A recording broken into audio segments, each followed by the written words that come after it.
வெளிநாட்டு வர்த்தகம் மற்றும் பொருட்களுக்கு எதிரான புறக்கணிப்பு இயக்கம் தேசிய பொருளாதாரத்தில் குறிப்பிடத்தக்க தாக்கத்தை ஏற்படுத்தவில்லை என தெரியவந்துள்ளது.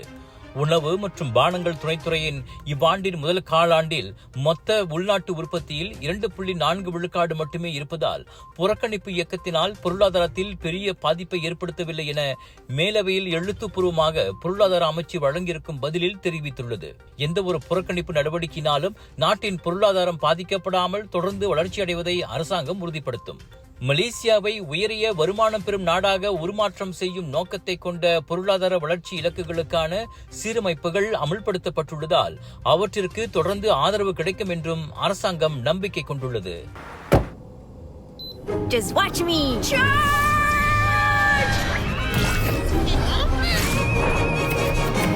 Keeping you and your loved ones safe indoors with Nano EX technology. Panasonic. மோசடி முதலீட்டு நிறுவனத்துடன் தொடர்புடைய 30 மில்லியன் ரிங்கெட்டிற்கும் கூடுதலான சொத்துக்கள் மற்றும் கணக்குகளை பேங்க் நெகாரா மலேசியா பறிமுதல் செய்துள்ளது. அந்த முதலீட்டு நிறுவனம் மேற்கொண்ட சந்தேகத்திற்குரிய மோசடி நடவடிக்கைகள் மூலம் தொடர்புடைய 30 மில்லியன் ரிங்கெட்டிற்கும் கூடுதலான பல்வேறு ஆடம்பரமான பொருட்கள் மற்றும் 92 வங்கி கணக்குகளும் பேங்க் நெகாரா மலேசியா அதிகாரிகள் பறிமுதல் செய்தனர். நேற்று முதல் கிள்ளான் பள்ளத்தாக்கில் 12 இடங்களில் மேற்கொள்ளப்பட்ட ஒருங்கிணைந்த நடவடிக்கையின் போது அந்த பொருட்களும் சொத்துக்களும் பறிமுதல் செய்யப்பட்டதாக பேங்க் நெகாரா மலேசியா வெளியிட்ட அறிக்கையில் தெரிவித்துள்ளது. உள்நாட்டு வாணிகம் மற்றும் வாழ்க்கை செலவின அமைச்சு, உள்நாட்டு வருமான வரி வாரியம், மலேசிய இணைய பாதுகாப்பு மற்றும் போலீஸ் ஆகியவற்றின் ஒத்துழைப்போடு தேசிய நிதி குற்றச்செயல் மையம் இந்த நடவடிக்கையை மேற்கொண்டது. எக்ஸ்பாக்ஸ் மார்க்கெட் சென்ட்ரியான் பெர்ஹாட் மற்றும் பல்வேறு நிதி குற்றங்களை செய்ததாக சந்தேகிக்கப்படும் பல நிறுவனங்களை குறிவைத்து இந்த கூட்டு நடவடிக்கை மேற்கொள்ளப்பட்டதோடு பல்வேறு ஆவணங்கள் மற்றும் விசாரணைக்கு தேவையான பொருட்கள் கைப்பற்றப்பட்டதாக பேங்க் நெகாரா மலேசியா தெரிவித்துள்ளது. இந்த நடவடிக்கையின் விளைவாக தங்கம் 4.85 மில்லியன் ரிங்கிட்டிற்கும் அதிகமான பணம், வெளிநாட்டு நாணயம் உட்பட கிரிப்டோ கரன்சிகள், வாகனங்கள் மற்றும் ஆடம்பர பொருட்களுடன் ஏராளமான சொத்துக்கள் பறிமுதல் செய்யப்பட்டன. கூடுதலாக 25.4 மில்லியன் ரிங்கிட் மதிப்புள்ள 92 வங்கி கணக்குகள் மற்றும் பாதுகாப்பான வைப்பு பெட்டிகளும் முடக்கப்பட்டுள்ளன. மோசடி தொடர்பான பல்வேறு சட்டங்களின் கீழ் தொடர்ந்து விசாரணைகள் மேற்கொள்ளப்பட்டு வருவதாகவும் பேங்க் நெகாரா தெரிவித்துள்ளது. கிள்ளான் தாமான் செந்தோசாவில் ஜலான் டத்தோ அப்துல் ஹமீட்டில் நிகழ்ந்த விபத்துக்கு பின் மோட்டார் சைக்கிளோட்டியும் பின்னால் அமர்ந்திருந்தவரையும் தாக்கிய 2 ஆடவர்களை போலீசார் தேடி வருகின்றனர். ஜூலை 21ஆம் தேதி மாலை மணி 3:30 அளவில் அந்த விபத்து நிகழ்ந்ததாக தென் கிள்ளான் போலீஸ் தலைவர் சாஹுங் ஃபோங் தெரிவித்தார். ஜலான் டத்தோ அப்துல் ஹமீட்டில் தாங்கள் மோட்டார் சைக்கிள் ஓட்டிச் சென்ற போது புரோடுவா அருஸ் கார் தங்களை மோதியதாக 31 மற்றும் 40 வயதுடையவர்கள் புகார் தெரிவித்துள்ளனர். அந்த விபத்தில் தங்களது மோட்டார் சைக்கிளும் அந்த காரும் சேதமடைந்த போதிலும் அக்காரிலிருந்த 2 நபர்கள் தங்களிடையே கடுமையாக வாக்குவாதத்தில் ஈடுபட்டிருந்த போது திடீரென அந்த இடத்திற்கு டொயோட்டா ஹைலக்ஸ் காரில் அங்கு வந்த 2 புகார்தாரர்களை தாக்கியுள்ளனர். அந்த 2வரில் ஒருவன் அவர்களை பேஸ்பால் பேட்டினால் தாக்கியதால் கை மற்றும் கால்களில் புகார்தாரர்கள் காயமடைந்தனர். அவர்களை தாக்கிய அந்த 2 சந்தேக பேர்வழிகளும் 32 வயது பாலமுருகன் மணிமாறன் மற்றும் 30 வயது மதிக்கத்தக்க சரவணன் என அடையாளம் காணப்பட்டதாக சாஹுங் ஃபோங் நேற்று வெளியிட்ட அறிக்கையில் கூறினார். இந்த சம்பவம் தொடர்பாக 1 நிமிடம் 30 வினாடிகளை கொண்ட காணொளியும் சமூக வலைத்தளத்தில் வைரலாகியுள்ளது.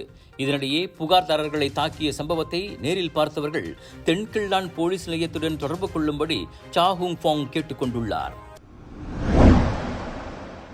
10 ஆண்டுகளுக்கு முன் லாரியினால் கை நசுக்கப்பட்ட பெண்ணுக்கு 7.1 மில்லியன் ரிங்கிட் இழப்பீடு வழங்கும்படி மோட்டார் சைக்கிள் நிறுவனத்தின் காப்புறுதி நிறுவனத்திற்கு எதிரான வழக்கில் செஷன்ஸ் நீதிமன்றம் உத்தரவிட்டுள்ளது.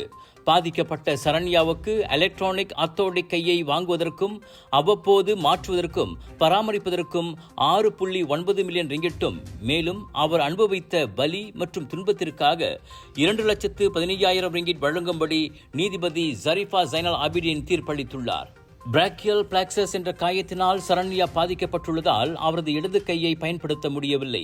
விபத்திற்கு பிறகு 2 கைகளையும் பயன்படுத்த வேண்டிய எளிய கடமைகளை செய்ய முடியாமல் அன்றாட தேவைகளுக்கு கூட தனது தாயார் நாகசித்ராவை சரண்யா நம்பியிருக்க வேண்டியுள்ளது. கடந்த 2014ஆம் ஆண்டு ஆகஸ்ட் 5ஆம் தேதியன்று அப்போது 12 வயதாக இருந்த சரண்யா பள்ளி முடிந்து தனது தந்தை மகேந்திரன் ஓட்டிச் சென்ற மோட்டார் சைக்கிளின் பின்னால் அமர்ந்திருந்த போது கிள்ளான் காப்பார் பெர்சியரன் ஹம்சா அலாங்கில் மற்றொரு மோட்டார் சைக்கிளில் மோதியதால் விபத்துக்குள்ளானார். அந்த விபத்தில் மோட்டார் சைக்கிள் ஓட்டி ஷாஸ்ரின் ஹாசான் மரணமடைந்ததோடு சாலையிலிருந்து தூக்கி எறியப்பட்ட மகேந்திரனும் சரண்யாவும் லாரி செல்லும் பாதையில் விழுந்தனர். லாரியினால் நசுக்கப்பட்டதால் அந்த விபத்தில் மகேந்திரன் உயிரிழந்ததோடு சரண்யா தலையில் காயத்திற்கு உள்ளாகி அவரது கையும் நசிந்தது. தனது தாயாரின் மூலம் சரண்யா லோரி ஓட்டுநர் மற்றும் ஷாஸ்ரின் மோட்டார் சைக்கிள் காப்புறுதி நிறுவனத்திற்கு எதிராக 2018ஆம் ஆண்டு வழக்கு தொடுத்தார். டிக்டாக் மூலம் வளர்ப்பு பிள்ளை விவகாரம் தொடர்பில் மற்றவர்களின் வங்கிக் கணக்கை பயன்படுத்தி 9,000 ரிங்கிட்டை ஏமாற்றியதாக நம்பப்படும் ஒரு பெண் கைது செய்யப்பட்டுள்ளார். பாதுகாவலராக வேலை செய்து வரும் 51 வயது பெண்ணை பினாங்கு பாரடாயா மாவட்ட வர்த்தகத்துறை போலீஸ் குழுவினர் கைது செய்ததாக அம்மாவட்ட போலீஸ் தலைவர் சூப்பரிண்டென்டன்ட் கமருல் ரிசால் தெரிவித்தார். பாதிக்கப்பட்டவரை இணையத்தில் செயல்படாத செயலி வழியாக அந்த சந்தேக பேர் வழி மோசடி செய்துள்ளார். பாதிக்கப்பட்ட பெண் வெவ்வேறு வங்கிக் கணக்குகளில் 9,000 ரிங்கிட் வரை பட்டுவாடா செய்துள்ளார். தண்டனை சட்டத்தின் 420வது விதியின் கீழ் விசாரணை நடத்தப்பட்டு வருவதால் சந்தேக பேர் வழி தடுத்து வைக்கப்பட்டுள்ளதாக கமருல் ரிசால் தெரிவித்தார். இதனிடையே இச்சம்பவம் தொடர்பில் மற்றொரு 32 வயது பெண்ணும் கைது செய்யப்பட்டதாகவும் அவர் கூறினார்.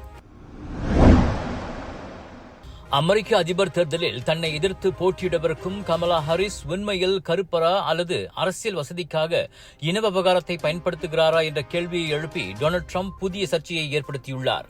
அவர் எப்போதும் இந்திய வம்சாவளி தான். தன்னை அறிமுகப்படுத்துவதற்கு இந்திய வம்சாவளி என்பதை பல சமயங்களில் கமலா ஹாரிஸ் பயன்படுத்தி வந்திருக்கின்றார். அவர் கருப்பரா என்பது கூட தனக்கு தெரியாது என சிகாகோவில் நடைபெற்ற கருப்பர்கள் செய்தியாளர்கள் தேசிய சங்கத்தின் மாநாட்டில் வழங்கிய நேர்காணலின் போது டொனால்ட் ட்ரம்ப் தெரிவித்தார். தேசிய ஆசிய பாரம்பரியத்தை கொண்ட முதல் கருப்பர் இன பெண்ணான துணை அதிபர் கமலா ஹாரிஸ் குறித்து இன எதிர்ப்புணர்வு கருத்தை மீண்டும் டொனால்ட் ட்ரம்ப் வெளியிட்டுள்ளார். நான் கமலா ஹாரிஸை மதிக்கிறேன், ஆனால் அவர் வெளிப்படையாக இல்லை. எப்போதும் அவர் இந்தியராக இருந்திருக்கின்றார். திடீரென்று ஒரு திருப்பத்தை ஏற்படுத்தி கருப்பின பெண்ணாகியிருக்கிறார் என குடியரசுக் கட்சியின் அதிபர் வேட்பாளரான டொனால்ட் ட்ரம்ப் வெளியிட்டிருக்கும் கருத்து கமலா ஹாரிஸுக்கு எதிராக அவர் எழுப்பிய இன விவகாரம் தொடர்பான ஆத்திரமூட்டும் கருத்தாகும் என சில அமெரிக்கர்கள் கருதுகின்றனர்.